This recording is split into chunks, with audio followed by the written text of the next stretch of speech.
Very good morning to all of you. आज हम जो गुड मॉर्निंग टॉपिक मैम। हाँ आज हम जो टॉपिक करेंगे, गुड मॉर्निंग टू यू, वो है रिकॉर्ड स्पेसिंग। तो इसके लिए हम ब्लैंक डॉट खोल लेते हैं थोड़ा सा काम के लिए।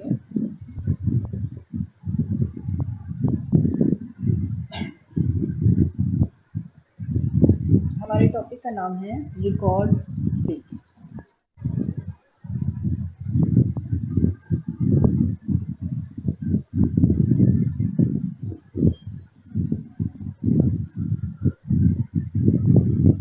अब कल हमने जो किया था, हमने एक टॉपिक स्टार्ट किया था मल्टी रिकॉर्ड फॉर्मेट्स।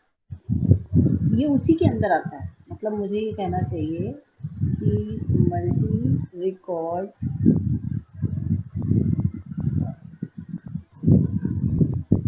फॉर्मेट्स में फर्स्ट हमने किया फॉर्मेट रीस्कैन रूल, जो हमने कल कर लिया। सेकंड हम कर रहे हैं रिकॉर्ड स्पेसिंग। थर्ड हम करेंगे टेबुलेशन, मतलब ये इसी के पार्ट्स हैं मल्टी रिकॉर्ड फॉर्मेट्स। तो आज हमारा टॉपिक है first of all record spacing. Record spacing क्या है?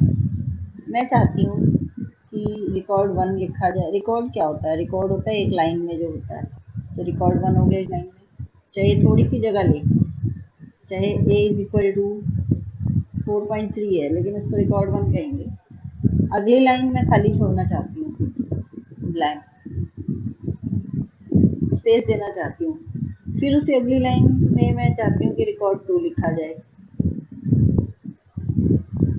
फिर उसे अगली लाइन में फिर खाली छोड़ना चाहती हूँ, दो लाइनें खाली छोड़ना चाहती हूँ, ब्लैंक।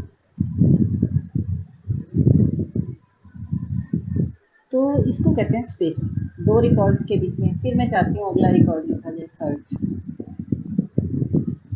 अगर आप एक ही लाइन में दो वैल्यूज लिखते हैं, b इज इक्वल टू 5.7, तो ये एक ही रिकॉर्ड माना जाता है। रिकॉर्ड टू में मान लो आपने लिखा k is equal to 1, K N T is equal to 5, तो ये रिकॉर्ड टू में ही आएंगे।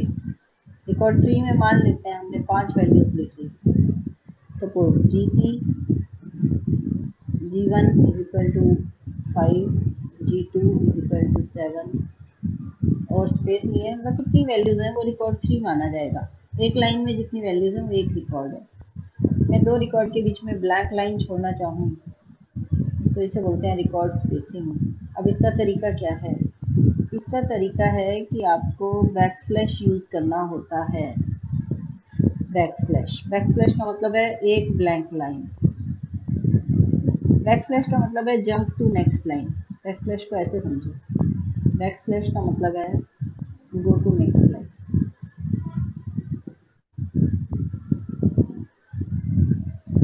अब अगर मैंने दो बैकस्लैश लगा दिए, उससे पहले कुछ भी था, सपोज एनीथिंग 3f 10.3 कुछ भी था, अब वो अगली लाइन में चला गया, फिर एक बैकस्लैश है। अगली लाइन में जाने के बाद अगर बैकस्लैश मिल रहा है तो इसका मतलब वो एक लाइन ब्लैंक छोड़ेगा। दो बैकस्लैश का मतलब वन ब्लैंक लाइन। एक बैकस्लैश ने कहा गो टू नेक्स्ट लाइन। अगर मैं तीन बैकस्लैश लगा रही हूँ इसका मतलब क्या है? दो ब्लैंक लाइंस छूटेंगी और उससे अगली में टाइपिंग होगी रिकॉर्ड की, तो टू ब्लैंक लाइंस। एक बैकस्लैश का मतलब होता है कि बैकस्लैश का रफली मीनिंग यही है कि अगली लाइन पर जाओ। अगर दो लगा दिए इसका मतलब क्या है? अभी यहाँ थे तुम, अब एक और पे जाओ तो वो खाली रहेगी ना, ये लाइन खाली रह जाएगी जब वो नेक्स्ट पे चला जाएगा। ठीक है, तो रिकॉर्ड स्पेसिंग को देखते हैं क्या है। क्या स्लैश में बी यूज्ड, यहाँ स्लैश वर्ड लिखा हुआ है इसमें, इसको बड़ा करना पड़ेगा मुझे, दिखेगा क्या? अब देखिए, अब दिख रहा है ये slash may be used in format to deal with the list which are to be printed।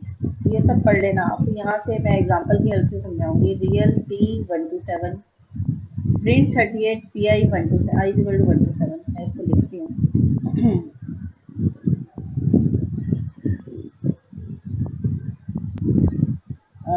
देखिए वो कह रहा है रियल, डबल कॉलन है,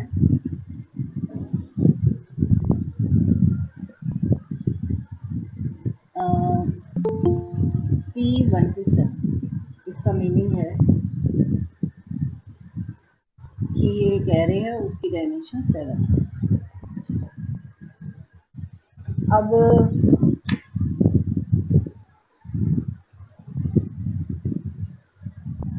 उसके आगे कहता है print 38 P I I is equal to 1 to 7। Print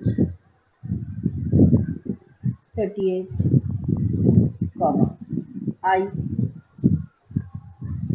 is equal to 1 to 7। P I is equal to 1 to 7 bracket में आएगा P I is equal to 1 to 7। अब 38 पर उसने फॉर्मेट दिया है। फॉर्मेट क्या है? फॉर्मेट है 1x 3f 10.2 3/1x 4f 10.2 1x format 1x 3f 10.2 1x 4f 10.4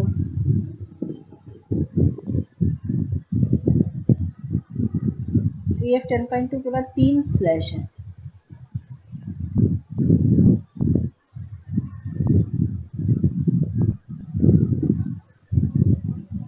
और ब्रैकेट भी नहीं है।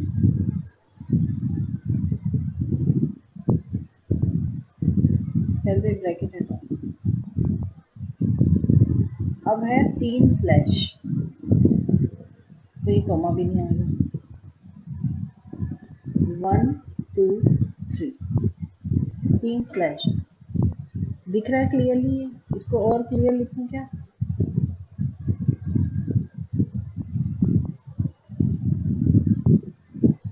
3f 10.2 1 slash 2 slash 3 slash. अब मैंने देखिए आप क्या कोई गलती तो नहीं है? ये देखो 3 स्लैश, ना इधर कोमा ना इधर कोमा, 1x और फिर 10 4f 10.4 और यहाँ 3f 10.3। सही है। फॉर्मेट कैसे आएगा? ये प्रिंट का है, पहले एक ब्लैंक छूटेगा। 3f 10.2 टोटल वैल्यूज हैं P1 P2 P3 ऐसे P7 P4 P5 P6 और P7 सात चीजें हैं। 3 को तो ये फॉर्मेट देना है F10.2। पहला ब्लैंक छुट गया, 10 डब्बे P1 को मिल गए, ठीक है,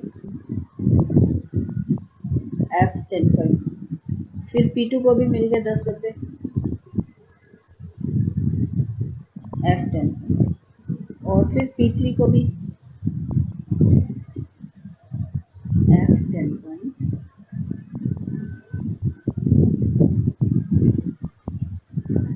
इतना होने के बाद 3 बैकस्लैश। पहला बैकस्लैश कहेगा अगली लाइन पर जाओ, पहुंच गया अगली लाइन पे। पहला बैकस्लैश कहेगा अगली लाइन पर जाओ, दूसरा बैकस्लैश यहाँ कहेगा दो अगली लाइन पे जाओ, तीसरा बैकस्लैश कहेगा उससे अगली पर जाओ। 3 बैकस्लैश है, इसका मतलब 2 लाइनें बीच में ब्लैंक आ गई, ये भी ब्लैंक रह गई और ये भी ब्लैंक, तो 2 लाइनें ब्लैंक जाएगी। ब्लैंक के बाद, और ये लिखा हुआ नहीं आएगा, ये मैंने सिर्फ समझाने के लिए लगाया बैकस्लैश। ये ब्लैंक गई 2 लाइनें। अब इसके बाद उसने कहा है 1x। अब अगली लाइन में फिर ब्लैंक 1x, ये 1x होता है। फिर है 4f 10.4, 4 बार f 10.4, यानी अब यहाँ 4 चीजें आएंगी, 1 2 3 4 10 10 की, मतलब एक f 10.4 P4 को, फिर P5, फिर P6 और फिर P7। सबको कितना मिलेगा? F10 पॉइंट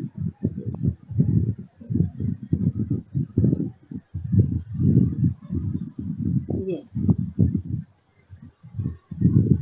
किसी को भी कोई इसमें कंफ्यूजन हो, रिकॉर्ड स्पेसिंग है, रिकॉर्ड स्पेसिंग में स्पेस छोड़ना था दो रिकॉर्ड के बीच में। एक रिकॉर्ड ये है P1 P2 P3, अगला रिकॉर्ड है P4 P5 P6 P7, इनके बीच में हमने दो ब्लैंक लाइनें छोड़ दी, इसे बोलते हैं रिकॉर्ड स्पेसिंग। इसी का अगला एग्जांपल लेते हैं। इसी बात को सेम एग्जांपल में ही थोड़े से बदलाव ला रहा है।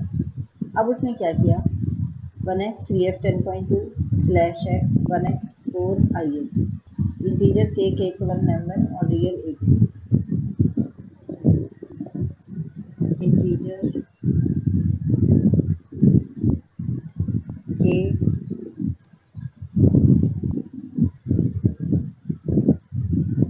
k1 m n और रियल है abc।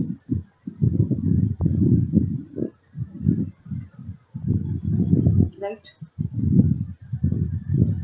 इसके बाद प्रिंट 40 abc और k1 m n। Print k1 m n। पहले abc कहा है इसको, तो हम भी पहले abc करते हैं। abc k1 m n। पूरे आंसर। अब 40 पर फॉर्मेट है 1x 3f10.2 1x 4i। 40 पर है फॉर्मेट है 1x 3f10.2 1x 4i।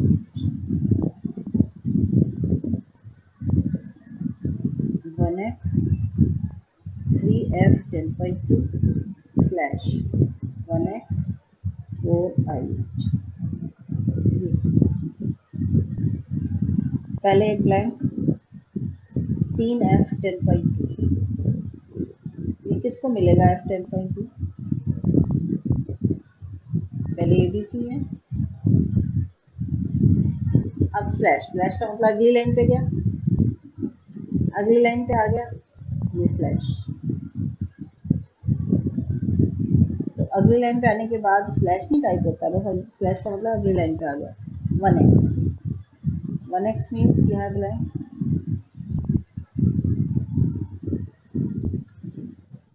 फिर 4i8, 4i8 है, तो ये 4i8 किसको मिलेंगे?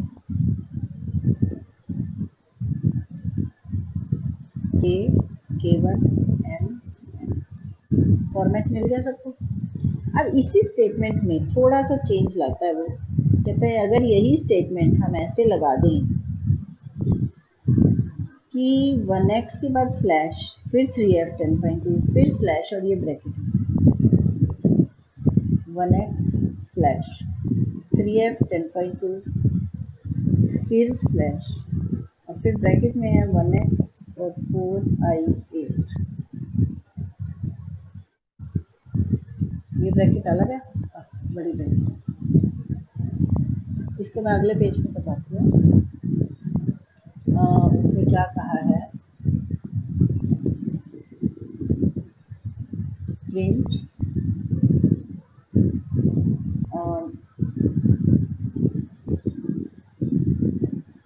प्रिंट 40 पे था abc k1 m abc k1 m abc k1 m 40 पर वो फॉर्मेट दे रहा है 1x 3f10.2 स्लैश फिर ब्रैकेट 1x के बाद भी स्लैश है, फिर कॉमा नहीं आता, अगर स्लैश हो तो कॉमा नहीं आएगा। 3f10.2 slash 1x 4i8 bracket 3। अब इसमें देखो क्या होगा, पहले ब्लैंक हो गया 1x, अगली लाइन में चला गया 3f10.2, ABC।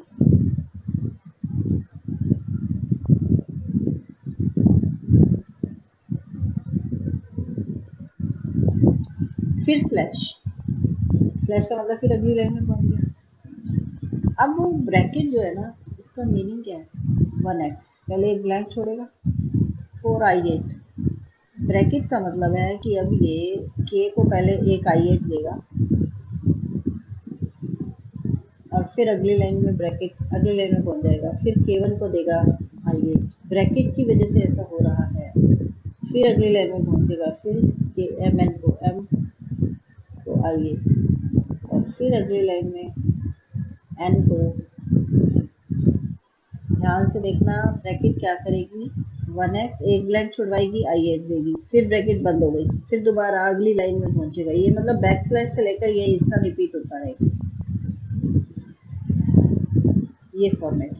अब इसी में थोड़ा सा और चेंज करके एक और बड़ी अच्छी मतलब पॉइंट उसने एक्सप्लेन किया। इसी में थोड़ा सा और चेंज करता है कि अगर हमारा ऐसे हो 1x स्लैश 3f 10.2, उसके बाद 1x slash 1x 3f 10.2 slash ये और फिर बैक स्लैश,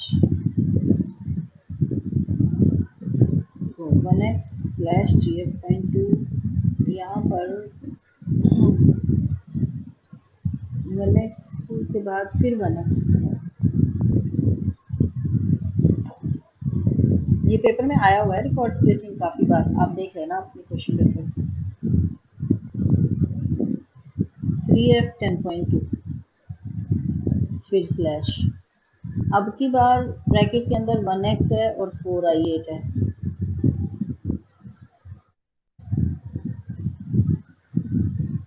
ठीक है, तो पहले मैं चेक कर लूँ, 1x है और 4i8 है और फिर एक बैक स्लैश भी है, इसको मैं यहाँ लिखूँगी, 1x slash 1x 3f 10.2 slash 1x 4i8 slash, फिर ब्रैकेट बंद है, फिर अब यहाँ क्या फ़र्क पड़ेगा, पहले एक ब्लैंक, फिर अगली लाइन में गया एक ब्लैंक, 3f 10.2 तीन आगे ABC, फिर अगली लाइन में पहुँच गया ब्लैंक i8 पर m k आ गया, k1 आ गया। फिर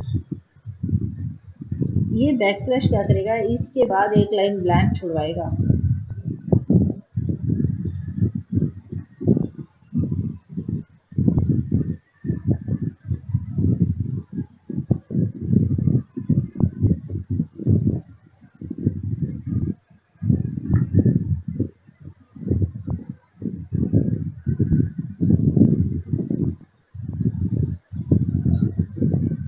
बैक स्लैश क्या करेगा, कहाँ यहाँ पे ना, यहाँ से एक लाइन और एक्सपैंड होता जा रहा है।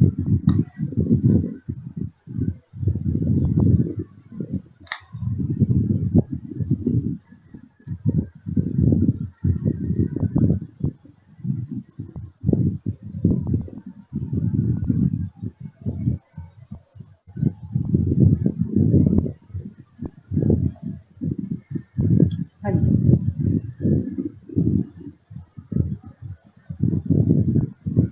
अब देखो, के टाइप हो गया, एक लाइन ब्लैंक, फिर ब्लैंक i8 पर k1, फिर एक ब्लैंक लाइन, फिर i8 पर k1 ना m, फिर एक ब्लैंक लाइन, मतलब हर एक से पहले एक ब्लैंक लाइन और फिर i8 पर n और फिर एक ब्लैंक लाइन। ध्यान से समझो, 1x था 4i8 था, इसका मतलब था ब्रैकेट क्या कह रही है कि आप एक i8 देंगे, इस स्लैश ने कहा कि आप एक एक i8 देते रहेंगे ब्लैंक के साथ और अगली लाइन पे जाते रहेंगे। इस स्लैश ने कहा इस i8 को देके फिर पलटो एक लाइन, मतलब एक स्लैश यहाँ, तो ये कह रहा है कि वन ब्लैंक दिया, i8 दिया, ये स्लैश निकाल अगली लाइन पे पहुंच जाओ, ये कह रहा है अगली लाइन पे, तो एक ब्लैंक रह गई पीछे। तो ब्रैकेट का इतना रोल है। ये ब्रैकेट ने क्या कहा था, जो हम पहले ब्रैकेट हमने लगाई शुरू में, उसने क्या करवाया था कि एक एक लाइन पर पहले के आएगा, फिर के वन आएगा, फिर मतलब लाइन चेंज होती रहेगी पूरा 1x और के एक बार, फिर 1x और के वन एक बार, फिर 1x और m एक बार, फिर 1x और n एक बार। लेकिन इसमें एक एक ब्लैंक लाइन भी छूटेगी क्योंकि बैक स्लैश भी है ब्रैकेट के अंदर। रिकॉर्ड स्पेसिंग इससे बढ़िया नहीं है, मतलब जो इसने एग्जांपल दिए हैं बिल्कुल सही दे रखे हैं। लास्ट एग्जांपल है इसका ये।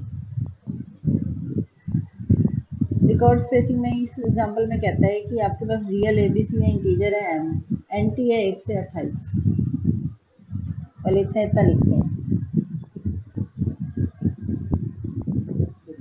रियल एबीसी है और इंटीजर है, रियल है एबीसी और इंटीजर है एम, और एनटी 1 से S, NT 1 to print 10 ABC, print 10 comma A B C, फिर NT M, M is equal to 1 to 28, NT M, M is equal to 1 से लेकर 28 हो गया। अब इसने 10 पर फॉर्मेट दिया है 1x 3f 10.2,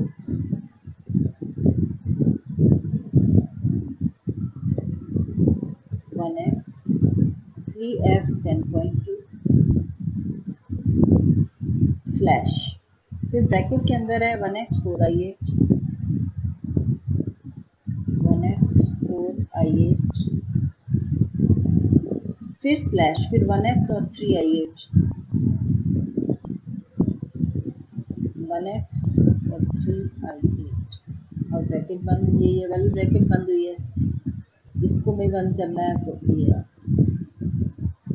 दोबारा लिख देती हूँ, 1x 3f 10.2 slash 1x 4i8 slash 1x 3i8, bracket बंद हो गया।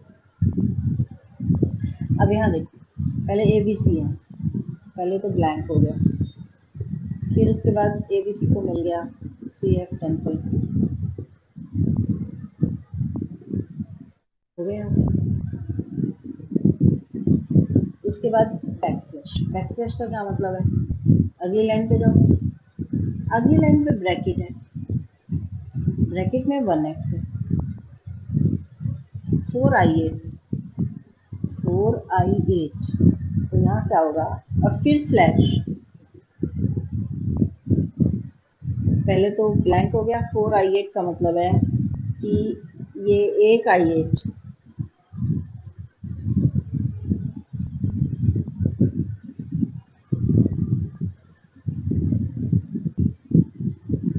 एक i8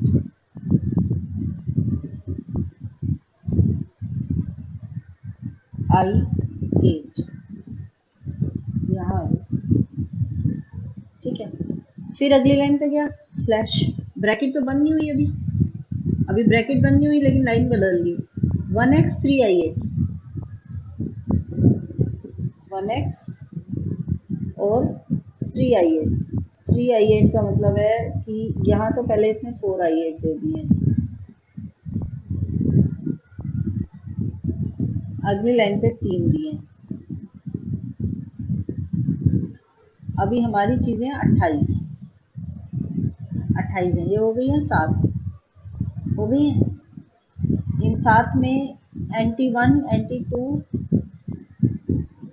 1 2 3 4, मतलब आप ये समझ लो एंटी 1 एंटी 2 एंटी 3 एंटी 4, फिर ये एंटी 5 है, एंटी 6 यहाँ, 4 इंटीजर्स सेकंड लाइन पे आ गए, 3 इंटीजर्स थर्ड लाइन पे आ गए, लेकिन अभी 28 पूरे नहीं हुए, तो फॉर्मेट रीस्कैन क्या करेगा, इसको रिपीट करेगा। एंटी 6 और एंटी 7, 7 तक हुए, ये चीज 4 बार रिपीट होगी। 28 28 मतलब 7 हुए ना अभी, ये पूरे का पूरा डब्बा ऐसे का ऐसे अब दोबारा चलेगा फॉर्मेट रीस्कैन में। अब एंटी 8, एंटी 9, एंटी 10 और एंटी 11, पहले तो 4 आएंगे ये same, I8 I8 I8 I8, फिर एंटी 12, एंटी 13, एंटी 14, 3 हो गया ये डब्बा रिपीट। फिर दोबारा ब्लैंक 15, 16, 17, 18, 4 आ गए, और फिर 19, 20, 21 और 22। अभी कितने रह गए, 22 नहीं 21 तक आएगा, 3 आने हैं इस लाइन में। हो गया 21 तक हो गया। अब डब्बा फिर रिपीट होगा, तो अब क्या होगा, ब्लैंक एंटी 22, 23, 24, 25 और यहाँ आ जाएगा एंटी 26, 27 और ये फॉर्मेट रीस्कैन ने किया क्योंकि ब्रैकेट बंद हो गई थी और फॉर्मेट कंप्लीट नहीं हुआ। इसने कहा कि एक ब्लैंक देके 4 I8 लिखो, फिर स्लैश था के लिए, तो ये आपका फॉर्मेट हुआ इसमें। अब आपके पास अगर 3 स्लैश होते हैं कहीं भी, तो आप कितनी ब्लैंक लाइनें छूटती हैं, 2 ब्लैंक लाइन, यानी कि अगर m स्लैश है तो n-1 blank lines, n slash का मतलब है n-1 ब्लैंक लाइन्स। एक स्लैश तो अगली लाइन में जाने में यूज हो जाता है, 4 ब्लैंक स्लैश, 4 स्लैश है तो 3 ब्लैंक लाइन्स, ये मीनिंग है। ये टॉपिक कंप्लीट होता है आपका रिकॉर्ड स्पेसिंग, रिकॉर्ड्स के बीच में स्पेस कैसे देते हैं। इसके बाद आपके काम का एक छोटी सी 2 लाइन है टेबुलेशन, यहाँ तक कुछ नहीं है, ये है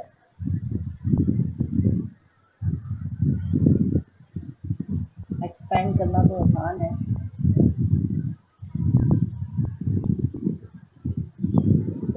तो अब इसको रोटेट कर लेते हैं। ये है आपका टॉपिक टेबुलेशन, 5 मिनट का काम है, बस ये आज इतना ही कराएंगे, टेबुलेशन और रिकॉर्ड स्पेसिंग। रिकॉर्ड स्पेसिंग हो गई है, अब टेबुलेशन देखिए क्या होती है। टेबुलेशन में हम एक ये इस्तेमाल करते हैं, एक ब्लैंक डॉक और खोल लेते हैं।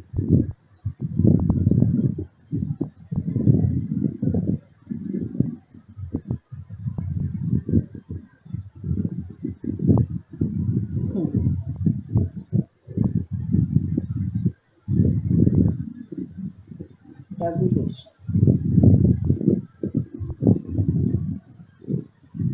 टेबुलेशन में हम एक टी यूज करते हैं, टी वर्ड, इसको बोलते हैं टैब, एडिट, डिस्क्रिप्टर। अगर मैं टी के आगे एन लगा दूं,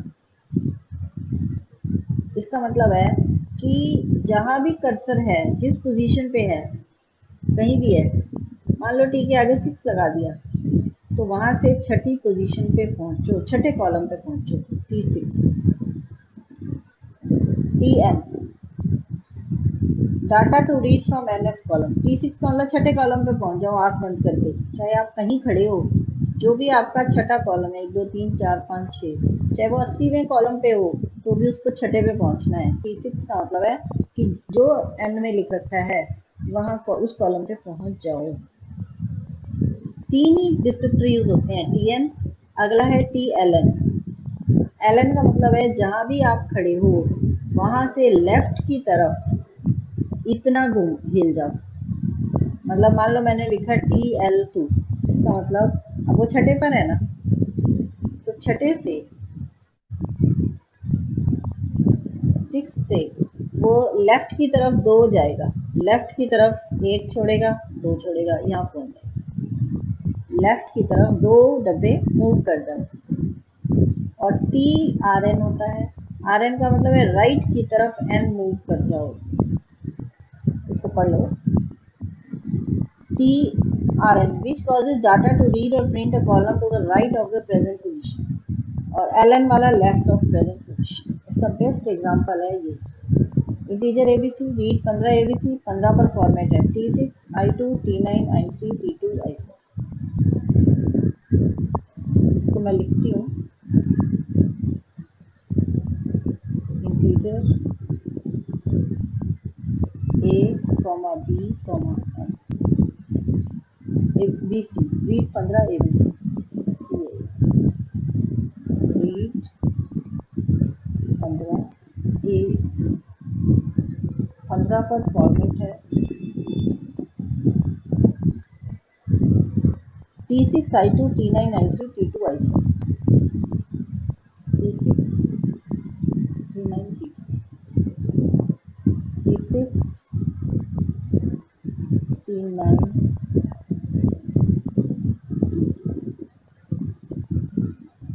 ये इसका मतलब है T6 का मतलब छठे कॉलम पे पहुंचो, ये गिनती लिखते 1 2 3 4 5 6 7 8 9 10 11 12 13 14 छठे कॉलम पे पहुंच गया। I2 का मतलब है 2 डिजिट का इंटीजर है, तो लिख दिया उसने 2 डिजिट का इंटीजर I2 हो गया।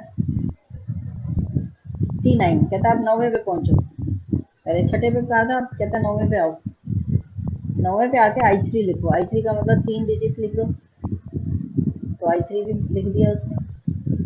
अब कहता है T2 दूसरे पर आ जाओ, यहाँ पहुंच गया, और I4 4 डिजिट का लिखो, तो 1 2 3 4 ऐसे लिखते जाओ, ये I4। अब इसी सेम में मान लो हमने लगा दिया फॉर्मेट, बस ये लास्ट लाइन है आज की। सपोज करते हैं हमने लगाया T6 I2 TR1 I3 TL10 I4, TR1 और TL10 लगा दिया। फॉर्मेट है T6 I2 TR1 और TL10 TR1 और TL10, ये इसी में, इसका मतलब है मैंने यहाँ लिख दिया 1 2 3 4 5 6 7 8 9 10 11 12 13 14 15 कॉलम लिखी। छठे कॉलम पे I2 हो गया, R1 कहता है अब यहाँ खड़ा है वो, यहाँ से राइट में 1 मूव करो, राइट इधर होता है 1 छोड़ देगा वो, 1 मूव करना मतलब 1 को खाली छोड़ दो, यहाँ पहुंच जाओ 9 में। TR1 ने यहाँ प्रेजेंट पोजीशन से, ये प्रेजेंट पोजीशन थी, यहाँ से राइट में एक खाली छुड़वाकर 9वें पे पहुंचा दिया, I3 हो गया। अब कहता है लेफ्ट में 10, 11वें पे खड़ा था वो, लेफ्ट में 10 मूव कर जाओ, 10 मूव करेगा तो वो यहाँ पहुंचेगा। देखो आप 1 2 3 4 5 6 7 8, मतलब 11वें से 9 10 11, 11 पर था ना, लेफ्ट में 10, तो 1 2 3 4 5 6 7 8 9 10, दूसरे बार ही पहुंचेगा। I4 यहाँ से I4, तो वही फॉर्मेट पिछले वाला ही है, कोई चेंज नहीं है, लेकिन अब राइट और लेफ्ट के रूप में लिख दिया। TR1 और TL10 एक्सप्लेन किया उसने, वहाँ वो डायरेक्ट फॉर्मेट दे रहा था। TN 3 ही तरह के होते हैं, tab edit descriptor. TN, TN का मतलब जो N है वहाँ पहुंच जाओ सीधा। TLN, LN का मतलब है लेफ्ट में, जहाँ भी प्रेजेंट पोजीशन है वहां से लेफ्ट में N मूव कर जाओ, और TRN का मतलब राइट में N मूव कर जाओ। ठीक है, ये आज का टॉपिक ओवर होता है। ये यूज़ कहाँ होता है टैब एडिट डिस्क्रिप्टर? सबसे ज़्यादा ये यूज़ होता है जब हमें कोई लिस्ट बनानी हो, वहाँ नाम, एजुकेशन, एज, स्टेटस, तो आपको क्या करना होता है, नेम को 10 दे दिए, T10 तक यहाँ है, 26 तक एजुकेशन को दे दिए, एज को दे दिए 36, T10 पे ये लिखो, T26 पे पहुँच जाओ एजुकेशन, T36 पे पहुँचो ये, T43 पे स्टेट। तो ये यहाँ यूज़ होता है कि उसको इतना स्पेस दे देते हैं कि भी इतने कॉलम चाहिए इसको, एजुकेशन को, कॉलेज का नाम बड़ा होता है कई बार, ठीक है ना, स्टेट का नाम बड़ा होता है, तो इसलिए हो गया। ये आज का टॉपिक हमारा ओवर होता है लेक्चर।